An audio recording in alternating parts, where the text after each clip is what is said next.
okay yun? Okay lang. Ha? May kuya, hindi. Hello. Nakatak siya.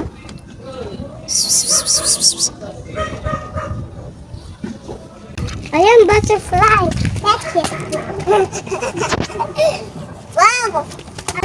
Doon sa ilalim ng kotse ang daming nakatambay na pusa. Dito ko sana balak pakainin kasi bakanting lote. Pag dun kasi baka mapagalitan ako na may-ari ng bahay.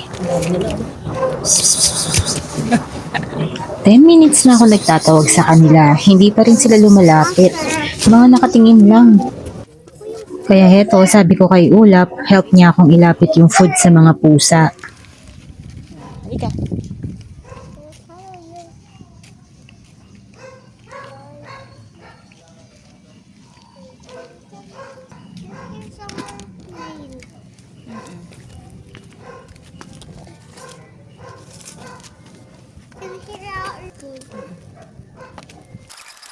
Sobrang dinededma nila talaga ako. Ilang minuto pa ulit ang lumipas kaya napilitan na akong sunduin pa yung iba sa gate kasi nasa loob sila. Ayan, unti-unti na silang lumalapit.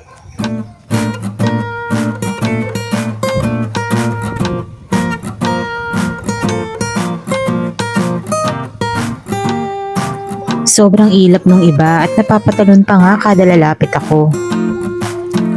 Halos tapos na sila kaya niligpit ko na at nilipat sa tabihan para sa mga hindi pa masyadong nabusog at para hindi na rin mukhang makalat.